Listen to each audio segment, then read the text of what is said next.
ठीक है, पीएचडी को स्लाइस करने के बाद मैं बिल्कुल टेल एंड आ जाता हूँ जहाँ पर हमारा बैकग्राउंड लगा हुआ है। जबकि बाद टेल एंड बिल्कुल आखिर में आ जाऊँगा और बैकग्राउंड को मैंने नन कर दिया, दैट मीन्स ट्रांसपेरेंसी आ जाए, जहाँ हमारे पास जैसी ज़रूरत है वैसे आ जाएगा। अब आपने डबल क्लिक किया और लिखा लोगो, ऊपर डबल क्लिक किया हेडर,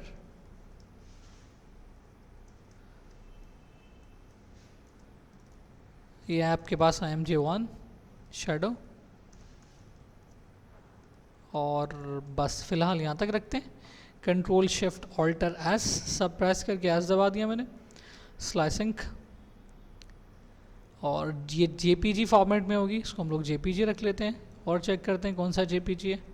इसके अलावा और कोई JPG नहीं है, सब PNG है। 1 2 3 4 सबको चूज़ किया, सेव पर गए और डेस्टिनेशन असाइन कर ली, वही जो मैं भी आपको बता कर आया हूँ कि अब एक फ़ोल्डर क्रिएट कर लिया, हम फोल्डर के अकॉर्डिंग काम करेंगे। तो मैं डेस्कटॉप पर जाता हूँ और फोल्डर पर जंप करते हैं हम। मैंने अब क्लास के लिए एक फ़ोल्डर क्रिएट कर लिया, वेब डिज़ाइनिंग। यहाँ पर जाके मैंने आज की डेट के हिसाब से फ़ोल्डर क्रिएट किया और images only, default setting and this selected slice. Okay, all slice आएगा, all user slice, selected slice, तो आपने सिलेक्टेड स्लाइस कर लिया, बाकी और कोई चूज़ नहीं करना। स्लाइसिंग आप लोग पहले भी पढ़ चुके हो, मैं उसी तरफ आके आपको बता रहा हूँ। अब आपको ग्रिड के अकॉर्डिंग काम करना है। जब हम पीएचडी डिज़ाइन करेंगे तो एक ग्रिड बनी हुई आ जाएगी जिसको हम लोग कंट्रोल H से यूज़ कर सकते हैं। ठीक है, ग्रिड के according control H, grid active, 1000 pixels इसकी वेरिएशन आ रही है। मैंने फाइल को सेव एज कर लिया और इसका नाम हम लोगों ने रख लिया home.html। वापस से पूरे टेबल का स्ट्रक्चर बना रहा हूँ, सब कुछ डिलीट करके, ताकि और क्लियरिटी होती जाए। टेबल और टेबल क्लोज कर लिया। मेन स्ट्रक्चर 1000 का है, सो यूज दी 1000 पिक्सल्स। और वही वाला काम मैंने किया, TR टेबल रो,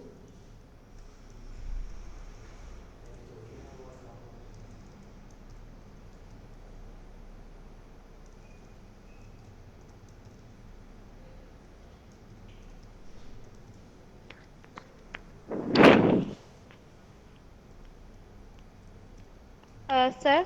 जी जी, sorry to interrupt, but sir मुझे स्क्रीन अगेन नज़र नहीं आ रही। अच्छा अच्छा अच्छा अच्छा अच्छा, नो प्रॉब्लम। मैं फिर से शेयर कर देता हूँ।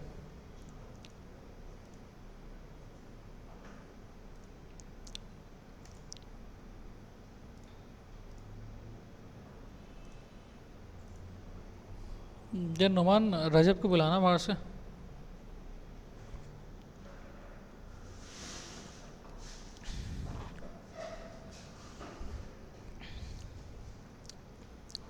जी, खरा नजर आई? यस सर, नज़र आ रही है। ठीक है, 1000 पिक्सल्स यहाँ भी मैंने कॉल करवा दिया। और अब आप अगर इस पीएचडी को मैं नोटिस करूँगा तो मेरे पास सेक्शंस बने हुए हैं। अगर आप देखोगे तो ये आपके पास एक लोगों के लिए एरिया बना हुआ है और एक एम्प्टी एरिया बना हुआ है, एक टेक्स्ट के लिए एरिया बना हुआ है और एक और एम्प्टी एरिया बना हुआ है। तो हम एम्प्टी एरिया को हम लोग यूज़ कर सकते हैं, या फिर आप सेंटर में रखने के लिए अपने कंटेंट को बीच में रख सकते हो कि जहाँ जहाँ आपको सेंटर में रखना हो। इजीली हम लोग फाइंड आउट करेंगे प्लेस को और उसके अकॉर्डिंग हम लोग काम करते जाएंगे, मेजरमेंट करते जाएंगे कहाँ पर क्या चीज़ आनी चाहिए। ये एक रो क्रिएट करने जा रहा हूँ और हाइट मैंने इसकी मेजर्ड की 165 पिक्सल्स, मुझे इसकी हाइट मिल गई। तो अब विड्थ के बाद मैंने हाइट भी इसमें प्रॉपर मेजर्ड करके लगा दी कि इतनी 165 की इसमें हाइट आनी चाहिए। टेबल रो का फिर से स्ट्रक्चर बनाया, टेबल डेटा इसमें कॉल करवाया मैंने, और टेबल डेटा के अंदर ही मैंने अपनी विड्थ और हाइट को कॉल करवाया फॉर दी लोगो के लिए। हाइट तो आपने डिफाइन कर दी एक दफ़ा, सेकंड टाइम डिफाइन नहीं किया। हाँ, विड्थ के लिए हमें जगह रिक्वायर्ड है, तो मैंने विड्थ के लिए जगह चेक करी कि आपने 434 पिक्सल्स, तो यहाँ पर 434 पिक्सल्स मैंने मेंशन कर दिए। और इसके साथ ही मैंने इसमें लिखा अलाइन इक्वल टू सेंटर। कि जो भी इसमें कंटेंट आया वो बीच में रहे, सेंटर में रहे। इसी तरीके से इस टेबल डेटा की एक और कॉपी ले ली मैंने और इसके अंदर रिमेनिंग जो पोर्शन है मेरे पास उसको मैंने मेजर्ड किया, तकरीबन 554। इसको भी टेक्स्ट अलाइन सेंटर लगा दिया, ठीक। और जो भी आपका बैकग्राउंड है उसको मैंने इस टेबल में कॉल कर लिया, जिसके लिए मैंने वर्ड टाइप किया बैकग्राउंड इक्वल टू, और अब आपके पास ये हेडर के नाम से इमेजेस के फोल्डर में अवेलेबल है। सो वहीं से एग्जैक्ट कॉल कर लूँगा। मैंने कहा डेट मॉडिफाई, इस फोल्डर में गए, ओके। छोटी सी मेरी मिस्टेक है, मैंने इस होम वाली पीएचडी को कॉपी किया, यहाँ आके रख दिया, मेरे पास गलत खुली हुई है, मैं अपडेट कर लेता हूँ।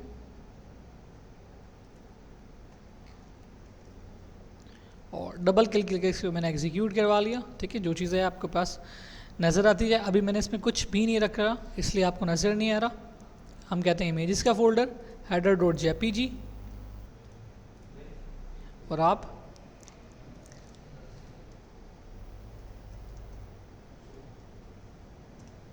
इमेजेस के फोल्डर में गए header.jpg, ये आपको कॉल होता है मिलके, ठीक है। अभी हमने कंटेंट को सेंटर में रखना है, तो अभी आपको HTML टैग डायरेक्ट पढ़ा रहा हूँ, सेंटर टैग।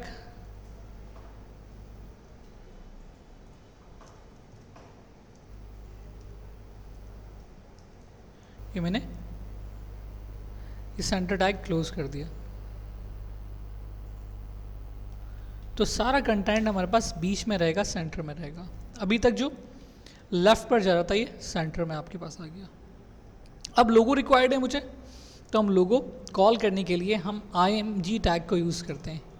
बैकग्राउंड के लिए पूरा वर्ड टाइप करते हैं बैकग्राउंड, और एक सिर्फ पिक्चर को कॉल करने के लिए मैंने img टैग को यूज़ किया, जिसका एट्रीब्यूट है src, उसको यूज़ किया, और हम उसमें लिखते हैं लोगो डॉट png। ईजिली लोगो कॉल हो जाएगा और इन दिस सेंटर फॉर्मेट बिल्कुल प्रॉपर रहेगा ईजिली। उसके बाद टेक्स्ट को कॉल करने की ज़रूरत पड़ती है, मैंने टेबल डेटा के अंदर ही अपनी जगह को निकाला, h1 यूज़ किया,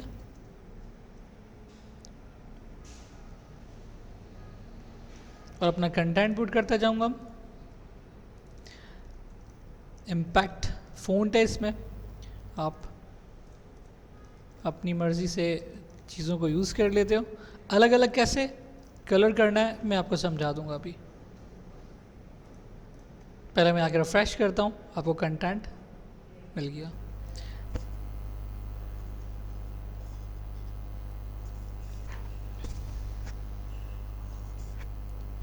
यहाँ तक कोई बात जो समझ में ना आई हो वो पूछो। सर अगर हम सेंटर पूरे टेबल में यूज कर रहे हैं, जी जी, तो लोगो भी सेंटर के मतलब जो इमेज रखी है उसके बिल्कुल सेंटर में आ जाना चाहिए ना, लोगो साइड में कैसे आ रहा है? नहीं नहीं नहीं नहीं, ऐसा बिल्कुल भी नहीं, क्योंकि हमने उसके दो कॉलम्स बना दिए, दो सेक्शन बना दिए, याद है ना। देखो दो कॉलम्स बने हैं, 1 एंड द 2 बने हुए हैं, इसलिए वो अपनी जगह पर रिस्ट्रिक्टेड रहेगा, ठीक है। वो अपनी जगह से आगे जाएगा ही नहीं। जी। मैंने कलर कोड यूज़ किया और कहा हम ये कलर रखना चाह रहे हैं, 43 फ़ॉन्ट साइज़ है।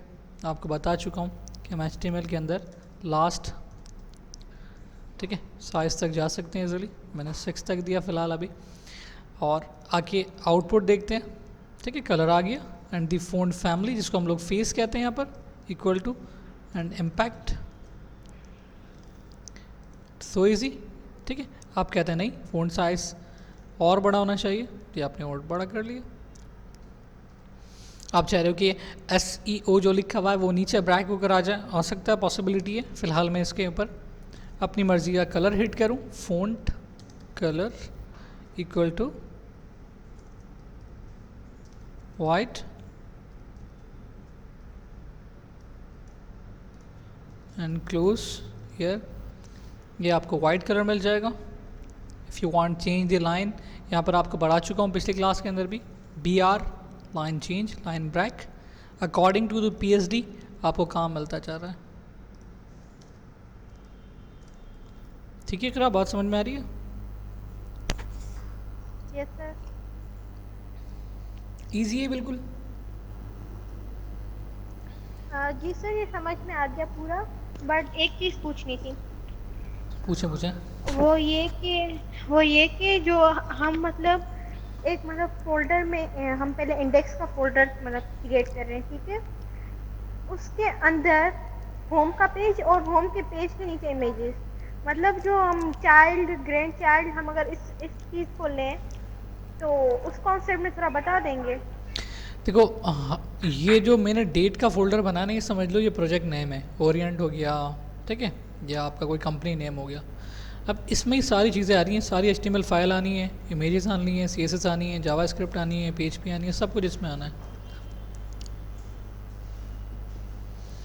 ये तो मुझे आपको रोज़ाना क्लास वाइज पढ़ाना है, तो इसलिए मैंने फ़ोल्डर नेम रख लिया कि भाई 25 डेट का ये हो जाएगा, 27 का ये हो जाएगा, 29 का ये हो जाएगा, ऐसे। अब इसको आप कंसीडर करो like a project name. Clear? और इसके अंदर आपने इमेजेस रखी हैं? जी बिल्कुल, इमेजेस का फोल्डर ऑटो बन जाता है जब भी हम लोग स्लाइस करते हैं। ओके। क्लियर? जी सर। इसके नीचे वाला स्ट्रक्चर भी सो इजी, बहुत आसान है। अपना कंटेंट पास करवाते जाओगे, और इसको पढ़ाने के लिए इंशाल्लाह नेक्स्ट क्लास में मैं पहले एंकर टैग पढ़ाऊँगा, और एंकर टैग पढ़ाने के बाद क्योंकि एंकर टैग पे किस तरह से हम लोग जंप कर सकते हैं, कैसे मूव कर सकते हैं, तो पहले एंकर टैग पढ़ाऊँगा और फिर इसकी इम्प्लीमेंटेशन करवाऊँगा, किस तरीके से होगा, किस तरीके से नहीं होगा। पिछली क्लास के अंदर हम 2 चीज़ें पढ़ेंगे, एक एंकर टैग भी कंप्लीट, उसके बाद वीडियो कैसे कॉल करवाते हैं हम किसी भी यूट्यूब की या किसी और चैनल की, वो कैसे यूज़ करेंगे, इस पर इम्प्लीमेंट कर लेंगे। या अगर आपको क्लियर हो, आपका आइडिया हो, तो आप खुद से यूज़ करके मुझे बनाकर दिखा सकती हो, और वो दिखा जी भी सर, देना। वीडियो का आइडिया है। ठीक है, और ये एंकर टैग का एंकर टैग पढ़ा था, भूल गई। पढ़ा था ना, बस ठीक है, वो तो बहुत अच्छी बात है। तो कोशिश करना मुझे बनाकर दिखाओ जितना हो सके। Okay sir. ये PhD में सर ये आप लोगों आपको फॉरवर्ड कर दूंगा, ओके सर। और वहाँ से आप फिर स्लाइस कर लेना, और अगर कोड की नीड हो तो कोड भी मांग लेना, और अगर आपको लगे जी कि सर नहीं ये मैं खुद से बना सकूँगी तो फिर कोड छोड़ देना, ठीक है। ओके, बट सर आप कोड प्लीज सेंड कर दें ये भी। मैं कोड सेंड कर देता हूँ, ठीक है, मैं कर देता हूँ। ड्रॉप बॉक्स की फ़ाइल यूज़ करूँगा मैं, और ड्रॉप बॉक्स की फ़ाइल में आप वहाँ पर आपको सारी चीज़ मिल जाएगी, ठीक है। PhD भी सेंड कर रहा हूँ, ये PhD तो मैं आपको अभी फ़ौरन सेंड कर देता हूँ।